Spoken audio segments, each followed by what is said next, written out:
the elections in Kerala are a fight between the LDF and BJP partnership and the UDF. There is a hidden hand that is helping the LDF against the UDF. കേരളത്തിലെ തെരഞ്ഞെടുപ്പ് എന്ന് പറയുന്നത് ബിജെപിയും LDFും തമ്മിലുള്ള പങ്കാളിത്തം ഒരു വശത്തും മറുവശത്തെ ഐക്യ ജനാധിപത്യ മുന്നണിയും തമ്മിലുള്ള ഒരു പോരാട്ടമാണ്. ഈ തെരഞ്ഞെടുപ്പിൽ LDFനെ സഹായിക്കുന്ന ഒരു അദൃശ്യമായ കരമുണ്ട്. And if you ask any left worker, any CPM worker, whether the LDF is actually governing like a left party, they will all answer you that it is not. നിങ്ങൾ ഇടതുപക്ഷത്തിന്റെ ഏതെങ്കിലും പ്രവർത്തകരോടോ നേതാക്കളോടോ ചോദിക്കുക, ശരിക്കും ഇവിടുത്തെ ഇടതുപക്ഷ ഗവൺമെന്റ് ഒരു ഇടതുപക്ഷ ഗവൺമെന്റിനെ പോലെയാണോ ഭരിക്കുന്നത് എന്ന് ചോദിച്ചാൽ അവർ പറയും അല്ല എന്ന് തന്നെ പറയും. Some of their leaders are fighting with UDF support. The first time in history that something like this has happened. ഇടതുപക്ഷത്തിന്റെ പല നേതാക്കളും ഐക്യ ജനാധിപത്യ മുന്നണിയുടെ പിന്തുണയോടുകൂടിയാണ് ഇന്ന് മത്സരിക്കുന്നത്. കേരളത്തിന്റെ ചരിത്രത്തിൽ ഇത് സംഭവിക്കുന്നത് ആദ്യത്തെ പ്രാവശ്യമാണ്. Modi and the BJP know that the threat to them in Kerala and in India is the UDF and the Congress party. നരേന്ദ്രമോദിക്കും BJPക്കും അറിയാം, കേരളത്തിൽ മാത്രമല്ല ഇന്ത്യയിലും അവർക്ക് ഭീഷണി ഉയർത്തുന്ന ഒരേ ഒരു പാർട്ടി ഇന്ത്യൻ നാഷണൽ കോൺഗ്രസും ഐക്യ ജനാധിപത്യ മുന്നണിയുമാണെന്ന് അവർക്കറിയാം. And I don't need to give you proof of this, but I will give it to you. First proof is that Narendra Modi, in every speech of his, he talks about God, about temples, about religion. But when he comes to Kerala, he does not mention the gold that was stolen by CPM leaders from Sabrimala temple. ഞാൻ നിങ്ങൾക്ക് ഇതിന്റെ തെളിവ് നൽകേണ്ട ആവശ്യമില്ല, നിങ്ങൾക്കറിയാം. പക്ഷെ എന്നാലും ഞാൻ നിങ്ങൾക്ക് അതിന്റെ തെളിവ് തരാം. സാധാരണ നരേന്ദ്രമോദി അദ്ദേഹത്തിന്റെ എല്ലാ പ്രസംഗങ്ങളിലും ദൈവങ്ങളെക്കുറിച്ചും അമ്പലങ്ങളെക്കുറിച്ചും മതത്തെക്കുറിച്ചും പറയും. പക്ഷെ കേരളത്തിൽ വരുമ്പോൾ അദ്ദേഹം ശബരിമലയിൽ നിന്ന് CPM നേതാക്കൾ സ്വർണം കൊള്ളയടിച്ചതിനെ കുറിച്ച് മാത്രം സംസാരിക്കില്ല. Because he wants to protect the chief minister and the CPM. എന്തുകൊണ്ടാണെന്ന് അറിയാമോ? അദ്ദേഹത്തിന് കേരളത്തിലെ മുഖ്യമന്ത്രിയെയും CPMനെയും സംരക്ഷിക്കേണ്ടതുകൊണ്ടാണ് അദ്ദേഹം അത് ചെയ്യാത്തത്. So he has forgotten God, he has forgotten Hinduism, he has forgotten temples because he wants to help them. കാരണം അദ്ദേഹം ദൈവത്തെ മറന്നുപോയി, അദ്ദേഹം അമ്പലങ്ങളെ മറന്നുപോയി, അദ്ദേഹം ഹിന്ദുയിസത്തെ മറന്നുപോയി. കാരണം എന്താണെന്ന് അറിയുമോ? അദ്ദേഹത്തിന് ഇടതുപക്ഷത്തെ സഹായിക്കണം. Second thing, I fight the BJP, I fight the RSS. They've taken away my government house. They've taken away my membership from Lok Sabha. They attack me every day. I've been interrogated 55 hours by the ED. Income tax department is attacking me. Anybody who attacks the BJP gets attacked.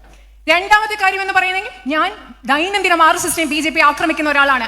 അവരെന്റെ ഔദ്യോഗിക വസതി എടുത്തു മാറ്റി എന്റെ ലോക്സഭാ അംഗത്വം റദ്ദാക്കി എന്നെ 55 മണിക്കൂറുകൾ തുടർച്ചയായി ചോദ്യം ചെയ്തു. ഇതാണ് BJPയും RSSനെയും നിരന്തരം ആക്രമിക്കുന്ന ഒരാൾക്ക് സംഭവിക്കുന്നത്. But your chief minister and his family do not get attacked for some reason. പക്ഷേ എന്തോ ഒരു കാരണം കൊണ്ട് നിങ്ങളുടെ മുഖ്യമന്ത്രിയും അദ്ദേഹത്തിന്റെ കുടുംബവും ഒരിക്കലും ആക്രമിക്കപ്പെടുന്നില്ല. There is no interrogation of your chief minister and his family. ഇവിടുത്തെ മുഖ്യമന്ത്രിയുടെയും അദ്ദേഹത്തിന്റെ കുടുംബങ്ങളുടെയും ചോദ്യം ചെയ്യൽ ഇതുവരെ നടന്നിട്ടില്ല. There is no ED, there is no CBI, there is no pressure on him, there is no attack by Narendra Modi on him. അവിടെ enforcement ഡയറക്ടറേറ്റോ CBIയോ അവരുടെ പുറകിലില്ല. അദ്ദേഹത്തിന് മേലെ യാതൊരു സമ്മർദ്ദവുമില്ല. നരേന്ദ്രമോദി അദ്ദേഹത്തെ ആക്രമിക്കുന്നുമില്ല. So it is pretty clear that what we are fighting is a partnership. ഇതിൽ നിന്ന് വളരെ വ്യക്തമാണ് ഇന്ന് നമ്മൾ പോരാടിക്കൊണ്ടിരിക്കുന്നത്, എതിർത്തുകൊണ്ടിരിക്കുന്നത് ഒരു പങ്കാളിത്തത്തെയാണ്. And remember who the partner is. ഇതിലെ പങ്കാളി ആരാണെന്ന് നിങ്ങൾ ഓർക്കുക. The partner is the same people who set fire to Manipur. മണിപ്പൂരിനെ കത്തിക്കാൻ കാരണമായ ആളുകളാണ് ഈ തെരഞ്ഞെടുപ്പിൽ ഇവിടെ പങ്കാളികളായിട്ടുള്ളത്. They are the same people who attacked the nurses from Kerala in Chhattisgarh. കേരളത്തിലെ നഴ്സുമാരെ ഛത്തീസ്ഗഡിൽ ആക്രമിക്കുന്ന അതേ ആളുകളാണ് ഈ പങ്കാളികൾ. They are the same people who divide India across religious lines. മതത്തിന്റെ പേരിൽ ഈ രാജ്യത്തെ ഇന്ത്യയെ വിഭജിക്കുന്ന ആളുകളാണ് ഇതേ പങ്കാളികൾ. And spread hatred and violence everywhere. രാജ്യം മുഴുവൻ വിദ്വേഷവും അക്രമവും പടർത്തുന്ന ആളുകളാണ് ഇവർ. But there's another problem with the LDF. ഇടതുപക്ഷ ജനാധിപത്യ മുന്നണിക്ക് മറ്റൊരു പ്രശ്നം കൂടിയുണ്ട്. Today I was shocked to hear that across Kerala now there are CPM billboards with the chief minister's face on them. ഇന്ന് ഞാൻ വരുമ്പോ ഞാൻ ശരിക്കും ഞെട്ടിപ്പോയി കണ്ടിട്ട് കേരളത്തിൽ മുഴുവൻ CPM-ന്റെ പരസ്യ ബോർഡുകളാണ് മുഖ്യമന്ത്രിയുടെ മുഖം പതിപ്പിച്ച ബോർഡുകൾ. And on the billboard are written the words who else. അത് മാത്രമല്ല ആ പരസ്യ ബോർഡുകളിൽ എഴുതിയിരിക്കുന്നത് മറ്റാരാണ്. Now, first of all, the chief minister is not God that he is the only person who can rule Kerala. ആദ്യമായിട്ടൊരു കാര്യം പറയട്ടെ, കേരളത്തിലെ മുഖ്യമന്ത്രി എന്ന് പറയുന്നത് അദ്ദേഹത്തിന് മാത്രമേ കേരളം ഭരിക്കാൻ കഴിയൂ എന്ന രീതിയിലുള്ള ഒരു ദൈവമല്ല എന്നതാണ് ആദ്യത്തെ കാര്യം. There are many talented people in this state. ഈ സംസ്ഥാനത്ത് കഴിവുള്ള ഒരുപാട് മനുഷ്യരുണ്ട്. Across the state, men, women, there are thousands and thousands of people who have unlimited talent. പരിധിയില്ലാത്ത കഴിവുള്ള ആയിരക്കണക്കിന് പുരുഷന്മാരും സ്ത്രീകളും കഴിവുള്ളവർ ഈ സംസ്ഥാനത്തിന്റെ പല ഭാഗങ്ങളിലുമുണ്ട്. They have the spirit of Kerala inside them. അവരുടെ ഉള്ളിൽ കേരളത്തിന്റെ ആത്മാവുണ്ട്, ചൈതന്യമുണ്ട്. They have humility, they have compassion, they have love for other people. അവരുടെ ഉള്ളിൽ വിനയമുണ്ട്, അവരുടെ ഉള്ളിൽ സഹാനുഭൂതിയുണ്ട്, അവരുടെ ഉള്ളിൽ മറ്റുള്ളവരോട് സ്നേഹമുണ്ട്. And the chief minister having a campaign that says he is the only person who can rule Kerala is an insult to every single Keralite. ഉദാഹരണത്തിന് ഇവിടുത്തെ മുഖ്യമന്ത്രി പറയുകയാണ്, അവരുടെ പ്രചരണം നടത്തുകയാണ്, ഇവിടുത്തെ മുഖ്യമന്ത്രി ആ ഒറ്റ ഒരു വ്യക്തിക്ക് മാത്രമാണ് ഈ കേരളത്തെ നയിക്കാൻ കഴിയൂ എന്ന് പറയുന്നത് ബാക്കിയുള്ള എല്ലാ മലയാളികൾക്കും കേരളത്തോടുമുള്ള അവഹേളനമാണ്. It is disrespecting the entire state if you say that there is only one man who can run this state. ഈ സംസ്ഥാനത്തെ നയിക്കാൻ ഒറ്റ മനുഷ്യന് മാത്രമേ സാധിക്കുകയുള്ളൂ എന്ന് പറയുന്നത് ഈ സംസ്ഥാനത്തുള്ള മറ്റു ജനങ്ങളെയും ഈ സംസ്ഥാനത്തെ മുഴുവൻ അവഹേളിക്കുന്നതിന് അപമാനിക്കുന്നതിന് തുല്യമാണ്. It is the height of arrogance. ഇത് ധാർഷ്ട്യത്തിന്റെ അങ്ങേ അറ്റമാണ് ഇങ്ങനെ പറയുന്നത്. That the chief minister can authorize a campaign that asks the people of Kerala, who else? ഞങ്ങളല്ലാതെ ഞാനല്ലാതെ മറ്റാരാണ് എന്ന രീതിയിൽ ഒരു പ്രചരണം നടത്തുവാൻ കേരളത്തിലെ ജനങ്ങളോട് അങ്ങനെ ആവശ്യപ്പെടുവാൻ മുഖ്യമന്ത്രിക്ക് ആവശ്യപ്പെടുവാൻ കഴിയുന്നത് ധാർഷ്ട്യത്തിന്റെ അങ്ങേ അറ്റമാണ്. In fact, I would advise the chief minister to remove this campaign from the streets of Kerala. ഒരർത്ഥത്തിൽ ഞാൻ ഇവിടുത്തെ മുഖ്യമന്ത്രിയെ ഈ പ്രചരണങ്ങളും പരസ്യ ബോർഡുകളും ഈ പ്രചരണവും കേരളത്തിന്റെ തെരുവുകളിൽ നിന്ന് ഒഴിവാക്കാൻ Because every time No, it's okay. Because every time a Keralite looks at that poster, he is made to feel insulted because he is being told that he cannot lead this state. കാരണം ഈ പോസ്റ്ററുകളിലേക്ക് നോക്കുമ്പോൾ ഓരോ മലയാളി ഓരോ സമയം നോക്കുമ്പോൾ ആ വ്യക്തി സ്വയം അപമാനിക്കപ്പെടുന്നതായി തോന്നും. കാരണം ആ വ്യക്തി ചിന്തിക്കാൻ പ്രേരിതനാവുകയാണ്, എനിക്ക് ഈ സംസ്ഥാനത്തെ നയിക്കാൻ കഴിയുകയില്ല എന്ന രീതിയിൽ. And it is this precise mindset, this arrogant mindset that we are fighting. ഈ പറയുന്ന ധാർഷ്ട്യമുള്ള മനോഭാവം, കൃത്യമായ ധാർഷ്ട്യത്തോടുള്ള മനോഭാവത്തെയാണ് നമ്മൾ ഇന്ന് എതിരിട്ടുകൊണ്ടിരിക്കുന്നത്. It is the same mindset that Mr. Narendra Modi has, that Mr. Amit Shah has, and Mr. Hemanta Sharma has in Assam. ഇതേ മനോഭാവമാണ് നരേന്ദ്രമോദിക്കുള്ളത്, ഇതേ മനോഭാവമാണ് അമിത് ഷായ്ക്കുള്ളത്, ഇതേ മനോഭാവമാണ് ആസാമിലെ Himanta Biswa ശർമ്മയ്ക്കുള്ളത്. Political leaders work and should work with humility and in partnership with the people of their state. രാഷ്ട്രീയ നേതാക്കൾ വിനയത്തോടു കൂടിയാണ് പ്രവർത്തിക്കേണ്ടത്. അവർ ജനങ്ങളോട് പങ്കാളിത്തത്തോടു കൂടിയാണ്, സംസ്ഥാനത്തെ ജനങ്ങളോടുള്ള പങ്കാളിത്തത്തോടെയാണ് പ്രവർത്തിക്കേണ്ടത്. This is not the time of the Maharajas when the king would say nobody else but me can rule this state. ഇത് മറ്റാരുമില്ല ഞാൻ മാത്രമെന്ന മഹാരാജാവ് ഒരു രാജാവ് എന്ന് പറയുന്ന മഹാരാജാക്കന്മാരുടെ കാലമല്ല ഇന്നത്തേത്. This is also an insult to every single leader in the left front. അത് മാത്രമല്ല ഇങ്ങനെ പറയുന്നത് ഇടതുപക്ഷത്തെ മറ്റെല്ലാ നേതാക്കന്മാരോടുമുള്ള അവഹേളനം കൂടിയാണ്. That all of you are fools and only the chief minister can lead Kerala. ഇടതുപക്ഷ നേതാക്കളോട് പറയാണ്, നിങ്ങൾ എല്ലാം വിഡ്ഢികളാണ്, ഈ കേരളത്തിലെ ഇന്നത്തെ മുഖ്യമന്ത്രിക്ക് മാത്രമേ കേരളത്തെ നയിക്കാൻ കഴിയുള്ളൂ എന്ന് പറയുന്നത്. I am surprised that some of his advisors didn't tell him, please don't make such a crazy blunder. ഞാൻ അതിശയിക്കുകയാണ്, അദ്ദേഹത്തിന്റെ ഉപദേശികൾ ഇങ്ങനെ ഒരു അബദ്ധം ചെയ്യരുതെന്ന് അദ്ദേഹത്തോട് പറഞ്ഞില്ല എന്നതോർത്ത് ഞാൻ അതിശയിക്കുകയാണ്. Leadership should be about humility, about compassion, about respect of the people of the state. നേതൃത്വം എന്ന് പറയുന്നത് വിനയത്തെക്കുറിച്ചുള്ളതായിരിക്കണം, ജനങ്ങളോടുള്ള സഹാനുഭൂതി ആയിരിക്കണം, ജനങ്ങളോട് How will you understand what people are going through? How will you understand the pain of a farmer? How will you understand the pain of a laborer? How will you understand the pain of a small businessman whose business is failing? How will you understand the desire of a young Keralite to succeed in life if you believe that you are the only person who is capable of anything? എനിക്ക് മാത്രമാണ് എല്ലാം ചെയ്യാൻ കഴിയുന്നത് എന്ന് ചിന്തിച്ചാൽ എങ്ങനെയാണ് കേരളത്തിലെ ജനങ്ങളുടെ വേദന നിങ്ങൾക്ക് മനസ്സിലാക്കാൻ കഴിയുന്നത്? എങ്ങനെയാണ് ഒരു കർഷകന്റെ കഷ്ടപ്പാട് നിങ്ങൾക്ക് മനസ്സിലാക്കാൻ കഴിയുന്നത്? എങ്ങനെയാണ് ഒരു തൊഴിലാളിയുടെ ബുദ്ധിമുട്ട് മനസ്സിലാക്കാൻ കഴിയുന്നത്? എങ്ങനെയാണ് ഒരു ചെറുപ്പക്കാരന്റെയോ ചെറുപ്പക്കാരിയുടെ ആശയാഭിലാഷങ്ങൾ നിങ്ങൾക്ക് മനസ്സിലാക്കാൻ സാധിക്കുന്നത്? This disease is there in the BJP, it is there in the RSS, and it is there in the left front and CPM. ഈ രോഗാവസ്ഥ എന്ന് പറയുന്നത് ഇത് BJP-യിലുണ്ട്, ഇത് RSS-ലുണ്ട്, അത് ഇന്ന് LDF-ലും ഇടതുപക്ഷ ജനാധിപത്യ മുന്നണിയിലും CPM-ലും ഉണ്ട്. Just look at how Mr. Narendra Modi treats his colleagues. നിങ്ങളൊന്ന് ശ്രദ്ധിക്കുക, നരേന്ദ്രമോദി തന്റെ സഹപ്രവർത്തകരോട് എങ്ങനെയാണ് പെരുമാറുന്നത് നിങ്ങളൊന്ന് ശ്രദ്ധിക്കുക. Might be fighting them, I might be fighting their ideology, but that does not give him the right to humiliate senior leaders of the BJP. ഞാൻ അവരുടെ പ്രത്യയശാസ്ത്രത്തെ എതിർക്കുകയാണ്. പക്ഷെ ആ സാഹചര്യത്തിൽ അദ്ദേഹത്തിന് ഒരിക്കലും അദ്ദേഹത്തിന്റെ BJP-യുടെ മുതിർന്ന നേതാക്കളെ അവഹേളിക്കാനുള്ള അവകാശമില്ല. Exact same mentality that Mr. Narendra Modi has and that Mr. Amit Shah has, that they are born to rule this country, is the same mentality that your chief minister has. You want this mic? Okay. അതായത് ഈ രാജ്യം ഭരിക്കാൻ വേണ്ടിയാണ് ഞങ്ങൾ ജനിച്ചിരിക്കുന്നതെന്ന് അമിത് ഷായ്ക്കും നരേന്ദ്രമോദിക്കുമുള്ള അതേ മനോഭാവം തന്നെയാണ് കേരളത്തിലെ നിങ്ങളുടെ മുഖ്യമന്ത്രിക്കുമുള്ളത്. And this mentality is playing havoc with our country. ഈ മനോഭാവം ഈ രാജ്യത്ത് വലിയ രീതിയിൽ നാശമുണ്ടാക്കുകയാണ്. It is leading to governments that do not listen to people, that disrespect people and act without thinking, without understanding. ജനങ്ങളെ കേൾക്കാത്ത, ജനങ്ങളെ ബഹുമാനിക്കാത്ത, അതുപോലെ തന്നെ ചിന്തിക്കാതെ മനസ്സിലാക്കാതെ പ്രവർത്തിക്കുന്ന ഗവൺമെന്റുകൾ രാജ്യത്ത് വരാൻ ഈ മനോഭാവമാണ് കാരണമാകുന്നത്. Leaders have to understand that wisdom is in the people. നേതാക്കൾക്ക് മനസ്സിലാകണം, ജ്ഞാനം എന്ന് പറയുന്നത് ജനങ്ങളിലാണുള്ളതെന്ന് മനസ്സിലാവണം. Wisdom is in the farmers. Wisdom is in the workers. Wisdom is in the people who run businesses. ഓരോ സ്ഥലത്തെയും കർഷകരിലാണ് ജ്ഞാനമുള്ളത്, തൊഴിലാളികളാണ് ജ്ഞാനമുള്ളത്, വ്യവസായങ്ങൾ നടത്തുന്ന മനുഷ്യരിലാണ് അറിവും ജ്ഞാനവും ഉള്ളത്.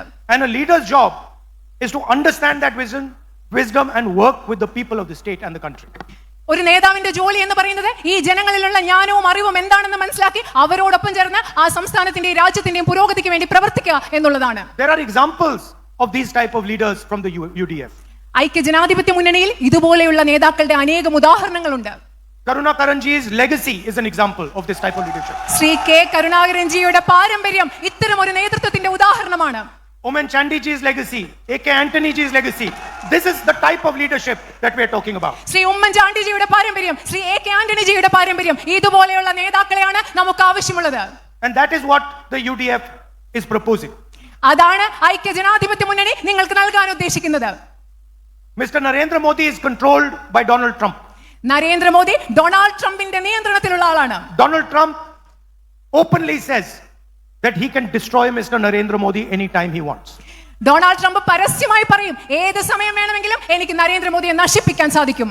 But Mr. Donald Trump controls Mr. Modi through Epstein and through Adani. Epstein ഫയലുകൾ വഴി, അദാനി വഴിയാണ് ഡൊണാൾഡ് ട്രംപ് നരേന്ദ്രമോദിയെ നിയന്ത്രിച്ചുകൊണ്ടിരിക്കുന്നത്. Believe me, the Prime Minister of India can do nothing against the wishes of Donald Trump. ഞാൻ പറയുന്നത് വിശ്വസിക്കുക, Indian പ്രധാനമന്ത്രിക്ക് നരേന്ദ്രമോദിയുടെ ഇഷ്ടങ്ങൾക്കെതിരായി ഒന്നും തന്നെ ചെയ്യാൻ സാധിക്കില്ല. He ridicules him publicly and he's even said on Twitter that when I call the Prime Minister of India, he picks up the phone and he says, "Yes, sir." അതുമാത്രമല്ല, ഡൊണാൾഡ് ട്രംപ് നരേന്ദ്രമോദിയെ പരസ്യമായി അവഹേളിക്കും. ട്വിറ്ററിൽ അദ്ദേഹം പറഞ്ഞു, Indian പ്രധാനമന്ത്രിയെ ഞാൻ phone വിളിക്കുമ്പോൾ phone എടുത്തിട്ട് അദ്ദേഹം പറയും, "യെസ് സർ" എന്ന് പറയുമെന്ന് പറഞ്ഞു. And it is the same relationship that Chief Minister of Kerala has with Narendra Modi and Amit Shah. ഇതേ തരത്തിലുള്ള ബന്ധമാണ് കേരളത്തിന്റെ മുഖ്യമന്ത്രിക്ക് നരേന്ദ്രമോദിയോടും Amit ഷായോടുമുള്ളത്. And the reason is his and his family's corruption. അതിന്റെ കാരണം എന്താണെന്ന് അറിയുമോ? അദ്ദേഹത്തിന്റെയും കേരളത്തിന്റെ മുഖ്യമന്ത്രിയുടെയും അദ്ദേഹത്തിന്റെ കുടുംബത്തിന്റെയും അഴിമതിയാണ് അതിന് കാരണം. It is a very simple fact that in today's India, if you have done even the slightest corruption, you are going to be controlled by Mr. Narendra Modi and by Amit Shah. ഇത് വളരെ ലളിതമായിട്ടുള്ള ഒരു വസ്തുതയാണ്. ഇന്നത്തെ ഇന്ത്യയിൽ നിങ്ങൾ ഒരു ചെറിയ അഴിമതി കാണിച്ചാൽ നിങ്ങൾ നരേന്ദ്രമോദി ആയാലും അമിത് ഷാ ആയാലും നിയന്ത്രിക്കപ്പെടും എന്നുള്ളത് വളരെ ലളിതമായ ഒരു വസ്തുതയാണ്. And that is what has happened to the Chief Minister of Kerala. അതാണ് കേരളത്തിന്റെ മുഖ്യമന്ത്രിക്ക് സംഭവിച്ചത്. We want to give you a government that protects people in the risky times that are coming. ഇപ്പോൾ വരുന്ന വളരെ അപകടകരമായ സാഹചര്യങ്ങളിൽ നിങ്ങളെ സംരക്ഷിക്കുന്ന ഒരു ഗവൺമെന്റാണ് ഞങ്ങൾ നിങ്ങൾക്ക് നൽകാൻ ആഗ്രഹിക്കുന്നത്. War has broken out in Ukraine and in the Middle East. നിങ്ങൾക്കറിയാം, യുക്രൈനിലും മധ്യേഷ്യയിലും ഗൾഫ് നാടുകളിലും യുദ്ധം പൊട്ടിപ്പുറപ്പെട്ടിരിക്കുകയാണ്. Please do not underestimate the consequences of this war to India. ഈ യുദ്ധത്തിന്റെ അനന്തരഫലങ്ങൾ ഇന്ത്യയിൽ എന്തെല്ലാമാണെന്നുള്ളത് നിങ്ങൾ കുറച്ച് കാണരുത്. This is like a tsunami that has happened. ഒരു സുനാമി പോലെയാണ് ഇത് സംഭവിച്ചുകൊണ്ടിരിക്കുന്നത്. And if this war continues for a little while, the fuel prices, the gas prices, the diesel prices, the fertilizer shortages are going to damage India very badly. ഈ യുദ്ധം കുറച്ച് നേരം കൂടി കുറച്ച് കാലം കൂടി ഇങ്ങനെ തുടരുകയാണെങ്കിൽ ഇവിടെ ഇന്ധന വില കൂടും, പാചകവാതകത്തിന്റെ വില കൂടും, വളങ്ങൾക്ക് ഇവിടെ ക്ഷാമം ഉണ്ടാകും. ഈ അവസ്ഥ അത് ഇന്ത്യയെ വളരെ കാര്യമായിട്ട് ബാധിക്കും. Unfortunately, Mr. Modi cannot protect India from the problems that are coming. ദൗർഭാഗ്യകരമെന്ന് പറയട്ടെ, നരേന്ദ്രമോദിക്ക് ഇനി നമ്മൾ നേരിടാൻ പോകുന്ന പ്രശ്നങ്ങളിൽ നിന്ന് ഇന്ത്യയെ സംരക്ഷിക്കാൻ സാധിക്കില്ല. He has signed away India's energy security. അദ്ദേഹം ഇന്ത്യയുടെ ഊർജ്ജ സുരക്ഷ എഴുതി നൽകിയിരിക്കുകയാണ്. And when we need oil the most, India cannot buy oil from who it wants. നമുക്ക് അത് മാത്രമല്ല, നമുക്ക് എണ്ണ വേണ്ടിയപ്പോൾ ആരിൽ നിന്ന് എണ്ണ നമുക്ക് വാങ്ങാൻ ആഗ്രഹമുണ്ടോ അവരിൽ നിന്ന് നമുക്ക് വാങ്ങാൻ സാധിക്കില്ല. Narendra Modi has told Donald Trump that he will only buy oil from people, countries that Donald Trump approves. Narendra Modi Donald ട്രംപിനോട് പറഞ്ഞിട്ടുണ്ട് അദ്ദേഹം എണ്ണ വാങ്ങിക്കുന്നത് ഡൊണാൾഡ് ട്രംപ് അനുവാദം കൊടുക്കുന്ന രാജ്യങ്ങളിൽ നിന്ന് മാത്രമാണെന്ന് അദ്ദേഹം ഉറപ്പ് നൽകിയിട്ടുണ്ട്. Food security is equally important as energy security.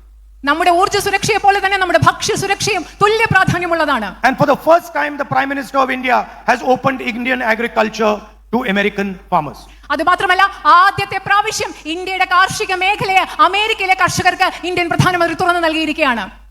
Cotton farmers, dal farmers, fruit farmers, all these farmers, soybean farmers are going to be adversely impacted by the US deal.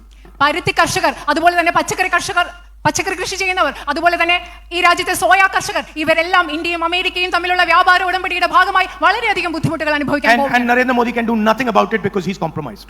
കാരണം നരേന്ദ്രമോദിക്ക് ഇതിനെപ്പറ്റി ഒന്നും ചെയ്യാൻ സാധിക്കില്ല. കാരണം അദ്ദേഹം ഒത്തുകളി നടത്തുന്ന, വിട്ടുവീഴ്ച നടത്തുന്ന പ്രധാനമന്ത്രിയായിരുന്നു. You yourself saw that when I was raising these issues in the Lok Sabha, and I was raising Epstein, and I was raising the Adani issue, the Prime Minister literally ran out of the Lok Sabha. നിങ്ങൾ തന്നെ നിങ്ങളെ കണ്ടു കാണും ഈ പ്രശ്നങ്ങൾ. Epstein ഫയലിനെ കുറിച്ച്, അദാനിയെ കുറിച്ച് ഞാൻ ലോക്സഭയിൽ സംസാരിക്കാൻ എഴുന്നേറ്റപ്പോൾ അക്ഷരാർത്ഥത്തിൽ ഇന്ത്യൻ പ്രധാനമന്ത്രി പാർലമെന്റിൽ നിന്ന് ഓടി ഒളിക്കുന്നത് നിങ്ങൾ കണ്ടിട്ടുണ്ടാവും. That is why it is very important that we protect the people of Kerala and quickly set up certain minimum protections for the people of Kerala to help them during the storm that is coming.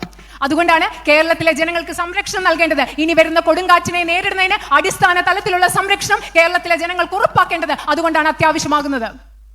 So the first thing we are going to do is we are going to make sure that our women are protected, our women can travel comfortably, and our women get support they need for the future.